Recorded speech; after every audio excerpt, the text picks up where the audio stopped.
Les grandes orientations du festival demeurent assez proches de celles qui ont présidé à son origine. C'est accorder une place à la littérature live, si j'ose dire, à la littérature en scène, c'est-à-dire qu'est-ce qu'on peut proposer à des auteurs pour faire entendre leurs textes, pour prendre la parole.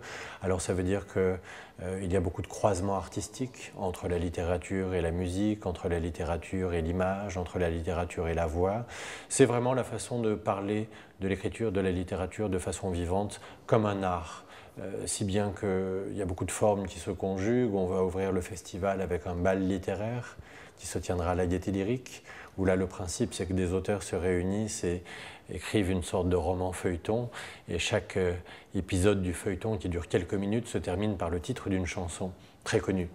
Et dès que le titre de la chanson très connue a été prononcé, un DJ envoie la chanson et les gens se mettent à danser. Il y aura beaucoup de concerts littéraires aussi.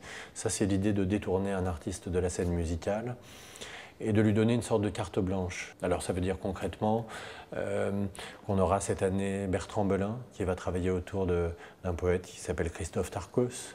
On aura Tété qui va nous proposer quelque chose sur Aimé Césaire. On aura Babix. On aura Camélia Jordana qui va évoquer Piaf et Cocteau. Voilà donc beaucoup de propositions qui croisent musique et littérature.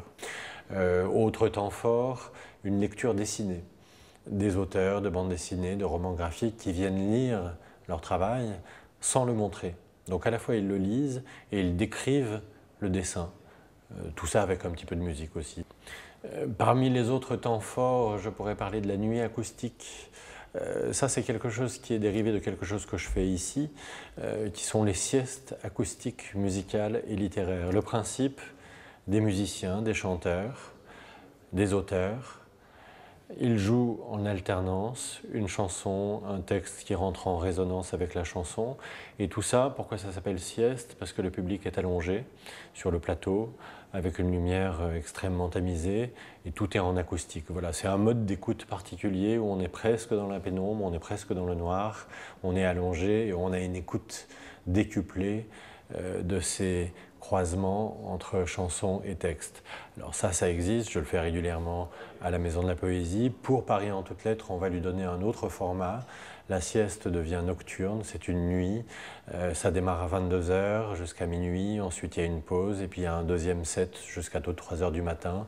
Et là, 5-6 musiciens, 5-6 auteurs vont se succéder.